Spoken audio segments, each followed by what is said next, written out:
Why would I break up my girl because the internet want me to break up my girl? Ain't nobody know me or her personally.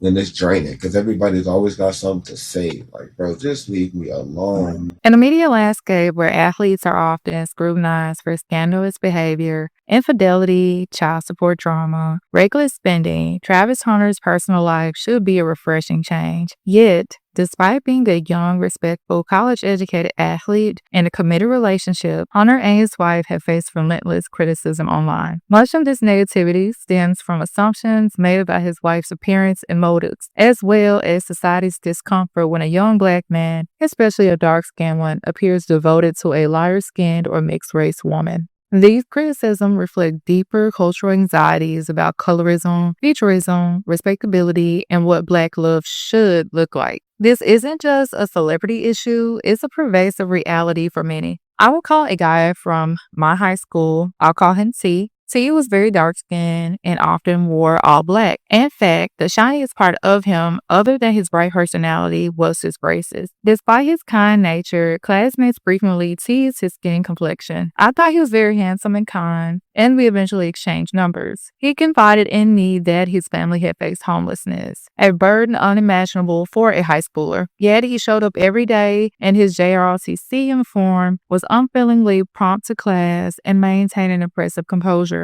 I never heard him complain about the colorist remarks from our classmates, but it was heartbreaking to witness him carry such a heavy load. Mean remarks alongside the struggle for an education and basic stability. It's this pervasive, often quiet, and sometimes experience of colorism that makes the public's reaction to Travis Hunter so disheartening. With people like T, a teenager grappling with profound personal challenges, have to endure senseless mockery based on their skin, it paints a stark picture. Now consider Travis Hunter a public figure, facing similar unsolicited judgments about the person he loves, amplified by the internet's megaphone. It becomes clear why anyone, especially someone under such intense public scrutiny, would want to unplug For y'all information, I'm still not on social media, so whatever y'all say, It don't matter. It don't matter. He confirmed this directly on the Travis Hunter show, saying the following: "For y'all information, I'm still not on social media. You cannot get in touch with Travis unless you text." His frustration is understandable. He asks for privacy and peace, something basic yet increasingly rare in this hyper-surveillance, commentary-driven world. One persistent narrative was that his wife made him wait in a car while she partied.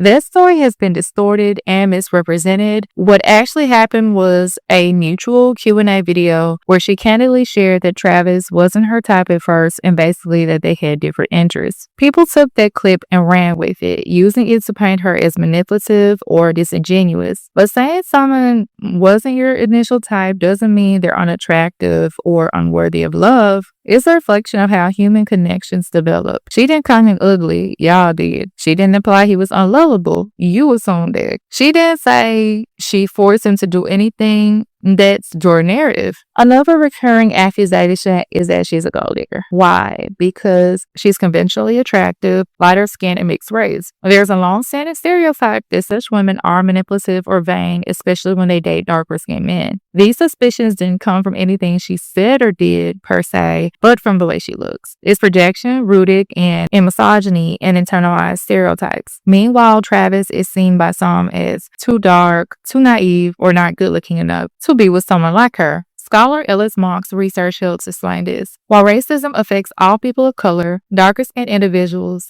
face unique challenges even within their own communities. Monk writes, as darkness and Afrocentric appearance increase, so does the probability of being perceived as dangerous, incompetent, or unattractive. These deeply embedded biases are not just personal, they're systemic, shaping how people are treated in schools, hospitals, dating apps, and media. Travis Hunter has a strong athletic build, deep brown skin, natural hair, a bright smile, and a prominent forehead. These are not the features typically celebrated in mainstream media or even on social media when it comes to black male beauty. His light, by contrast, aligns more with racially ambiguous beauty standards. But featurism doesn't stop at praise. It also fuels suspicion. Because she's pretty, many assume she must be up to something, that she's only with him for gain, and that her love isn't real. But the truth is, conventionally attractive women also fall in love with genuine, kind-hearted people. Love doesn't have to align with this we've been processed to accept. People say they want young black men to be respectful, responsible, educated, and loyal, but when they are, it's still not enough. Some seem more comfortable with chaos and dysfunction. If Travis were constantly partying, having children with multiple women, or flaunting disrespect, would the public treat him better? Travis Hunter has never disrespected black women. He doesn't talk down about us. He doesn't generalize black women and doesn't perform toxic masculinity online. He seems focused, calm, and committed, so why not let him live? Of course, it's fair to say that young people, especially professional athletes, should protect themselves. A prenuptial agreement is smart and reasonable, not because his wife seems suspicious, but because marriage is hard and life is unpredictable. It doesn't mean there is no trust, it means that there is some level of protection. Still, the suspicion towards this couple seems premature and unnecessarily harsh. What if she actually does love him? What if he's simply a joyful, secure young man in love? Is that really so hard to believe? And let's say she is helping him through injuries, showing up for him when he's struggling, or nurturing him when no one else can see it. Why are we so quick to vilify that? Says when is love only valid if it's perfectly symmetrical? Sometimes people give more than they receive in different seasons, and that's called care. That's called partnership. Most recently, the scrutiny has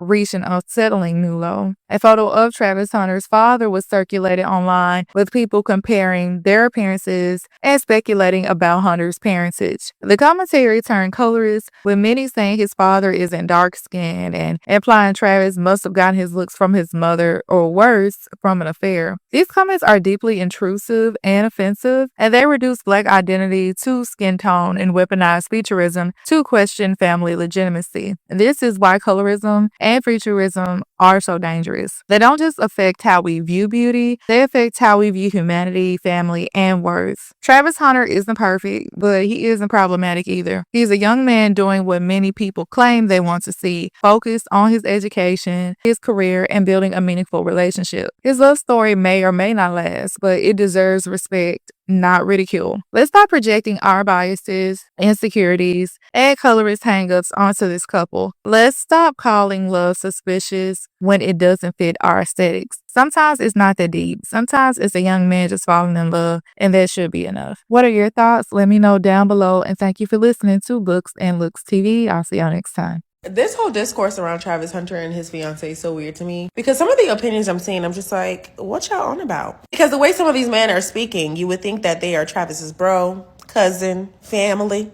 talking about they want better for him. First of all, if you were given the chance to switch places with Travis Hunter's fiance, a lot of y'all would jump at the chance. I'm speaking to the man. Second of all, they keep calling her a gold digger, but it's like, if he wants to date who he dates, how is that y'all's problem? And why do people think she's a gold digger? I don't know the girl. If she is or she's not, that's whose problem? Travis Hunter. And at this point, it's giving bullying because I'm like, some of y'all have too much time on your hands. Didn't that boy just win, was it the Heisman? I'm not seeing videos and tweets about that. I'm seeing tweets about his fiance. And then I'm seeing all these old videos and pictures. And the people who are having all this energy trying to find those videos and pictures, I wish they had the same energy for finding a job. Or a better paying one, because clearly they have too much time on their hands. And then the public figures who are speaking out about it is just weird to me because y'all could call that boy. If it's really coming from a good place, you can call that boy and give him whatever advice you think you need to give. Because I saw a tweet from, what was it, Des Bryant? And I was like, how is this coming from a good place? I don't know. The whole discourse is just giving bullying at this point. Like, y'all have run that boy off of Instagram. He can't even be happy celebrating what he's won and all he's achieved. And at the end of the day, this is a college boy. That boy's what, 21? That's a child. All that boy does is play football, win games, and win trophies, and dance. Like, and now it's just giving bullying. It's weird to watch. I heard his name called. Ever eagle-eyed, fans noticed Leanna needed to be told to stand up and was the first person to sit down after Travis was announced. Travis Hunter, you ugly as shit. This nigga is ugly, bro. Why she said, oh, that's not my type, blah, blah, blah. I mean, Travis Hunter, you gotta know you ugly. I'm ugly, so I know people that's ugly, bro. What more do I gotta say, bro? I always say this, bro. I'm ugly, so I know people who's ugly. Travis Hunter is an ugly ass nigga. He's doing good in football and shit, so that's a plus. You know what I'm saying? He got going for him, but just looking at the nigga, he's ugly as shit. She's not with you because you're handsome, nigga. Like, be honest, you feel me? And Travis Hunter deleted his Instagram, as he should, because you cannot win with social media. There were a handful of people who genuinely was concerned about him, but everybody else just wanted to talk their shit. They was never going to let him or his fiance win. They was just going to keep talking shit. And the more Travis Hunter tried to explain himself, the more his fiance tried to explain herself. It was just getting worse, because people gonna keep taking what you're saying, keep making clips, keep trying to paint a certain narrative. So the best thing for both of them to do would be to delete their social media accounts for a little while. He needs to get some media training, and his fiance also needs to get some media training so that they can be on one accord and not her, talking too much and him talking too much. Because once he starts getting more deals, getting more famous, then it's going to cause an issue with the things that he be saying sometimes, because sometimes he just be saying what he actually feels, and you really shouldn't be doing that when you are in a position that he's in, because it could backfire on you. They both need a social media break. Let the smoke die down some, and then come back more trained, more ready to handle social media. Nobody calls somebody a simp more than niggas that don't get no. Yo, I'm so tired of people commenting on Travis Hunter and his fiance, especially grown-ass men. Can we leave grown men commenting on another man's choice in women in 2024? You see, the thing is, I get Travis Hunter. I understand this right here. When he was young and he was in sports, she was the baddest thing for him to get. And then he bagged her, and that's how he see her now. Regardless of how the world see her, because everybody like, oh, you won a Heisman, you up, you the prize, you going to the NFL. To him, she's still that girl he was trying to get when he wasn't who he is, and now that he got her, that's how he see her, and that is okay. It happens a lot. Everybody done seen a dude or a woman with somebody who medium ugly. They're a little ugly, a little bit, because when he had her, she was a dime. She didn't age right. Certain features don't age right, like the little chinky eyes. When you in your 20s, the chinky eyes is sexy. When you get 50, 60, this look like she sleep. Y'all corny. Like, stop making think pieces about another man meat. What up, Nurse Gang? What up, TikTok Cell? I just want to come through really quick and talk about the Travis Hunter situation. Now, when I saw this morning that he deactivated his IG, I already knew it was coming because of the last video he posted when he said, I'm just drained. I saw the decline of his mental health happening right before my eyes. And healthcare professionals, nurses, we're going to see things through a different lens. Especially me specializing in psychiatry, I am always assessing someone's mental health, even when I'm trying not to. It's just like once you turn on your assessment skills as a nurse, you just can't turn them off. So I'm looking at it like that. Like, this boy is struggling. Once he said, I'm drained, I don't even want to get on here, I knew he was struggling. And for him to deactivate his IG is big. All right, we are talking about the Heisman Trophy winner. We are talking about a young man who has all types of endorsement and brand deals. That's his business, social media. That's his brand. It's not just like these trolls on here who have nothing to lose. This man has a lot to lose. So being off the internet was something he was forced to do because trolls just kept going and going and going and going. This is a kid. This is a young man. I do understand that his girlfriend opened the door for this with her antics and her attitude, and then she doubled down by talking about it, and it just made it worse. But you guys gotta stop. You guys push people and you bully people, and you just don't know how bad it is affecting someone. I will be so glad when everybody on social media has to be verified and there can't be no troll accounts, because half of you wouldn't say the shit that you're saying with your chest. And to pal on this young man like that, I have been palled on social media before. When I first started my platform, like a year in, 2 times I was palled on and they were trying to cancel me.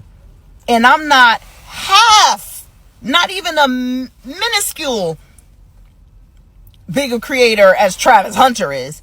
So imagine millions of people hating on you, leaving comments. I'm telling you, they're relentless. I was turning off my comments. They were going to my email. Like, they find ways to get at you. They DM and they're constantly going. And these are young kids. And I was a grown woman who specializes in psychiatry trying to figure out how to navigate that.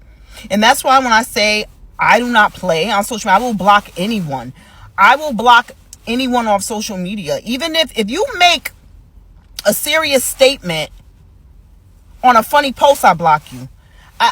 It may sound crazy, but if I'm making a joke and you come on, well, Jesus said, you're gone. We're laughing here. I have a low tolerance for any negativity on social media. I'm not going back and forth with anybody. I'm not debating with nobody on my own page. You got your own page. You want to debate, do it there. You leave one negative comment, I'm blocking you. I don't care who you are. You're gone. So many people come to my TikTok like, I didn't mean it like that. Why? No, I felt you meant it like that. And I got to protect my mental health on here. I cannot be arguing with people going back and forth on social media. You know what I mean? On my own platform. Shade Room, you can't stop people from jumping in your comment. I hate that too. I'll be glad when they stop people from being able to reply to your comments and it's not their page. But give this young man some grace. And this, grown men like DJ Academics, you need to be getting the lint from under your neck and worrying about that rather than bullying, because you leaked that video to your millions of followers with his girlfriend grinding on that boy. You knew he was going to get trolled hard. And even after he deactivated, you talking about life isn't fair and keep going. You just a hating ass. You're just a hater. And you should be ashamed of yourself. Life isn't fair. And karma don't forget an address. So you better be very careful, with what you're doing. This boy is struggling. And I look at things from mental health. We have seen social media, cyberbullying lead to suicide more than once. I take that very seriously. I will be so glad when they regulate social media more. Stuff like TikTok, remember I told you guys you could do that to people on TikTok, but you really can't bully on IG. They ain't gonna let you make video after video after video, do it, run. They're not gonna let you do that on IG. It's TikTok where people get mobbed the most. My heart goes out to Travis Hunter. I hope he plays in his bowl game. I know he's going through a lot. I can't imagine, who knows if this is going to affect his NFL draft, because he's showing that he can't handle, it's pressure. If you come back, keep the girl out of the spotlight. I understand she wants to do it too, but she cannot be a part of everything that you're doing. It just can't happen, or you're going to constantly, once they hate you on the internet, they're going to comment like that forever. You're never going to run from it. Like Meek Mill can't run from them Diddy jokes. No matter what he does or what he says, people just decided they don't like him no more, and that's just it. Heart goes out to Travis. Keep shining, young man. His whole Heisman thing, when you put his name in Google, the only thing that comes up is about him and the girl. Nothing about his Heisman win. The internet is ruthless. You guys flip narratives. I seen it myself yesterday. I post a video about something and people will twist your words. Oh, so you're saying nurses that work in nursing homes are the bottom of the barrel? Oh, so you're saying that this is the, oh, so you're saying, oh, man, if you do that, you're blocked. In 2025, if I post something and you started with, well, maybe, boom, if I tell you what it is and you may, boom, I have to protect my mental health on social media. I can't try to explain. There's a real big problem with listening and reading comprehension. You guys read something, you see another thing that isn't there, you create your own narratives, you run with it. I've seen it done so many, and it irks me to my core. And I don't got time to go back and forth with anybody. Just block. If you're going to be a creator and you want to start your influence, and just know you cannot go back and forth with anybody. You have to protect your mental health, whether it's turning off your comments. If I see people going, the comments are going left, and I turn off the comments. If people inbox me, why'd you turn off the comments? You could have been a follower forever and I block you from there, because if the conversation's over, it's over. That means it's bringing attention, the message just is getting out there. I don't want people arguing with each other in my comments. I don't want that on my page. So boom. Heart goes out to Travis Hunter.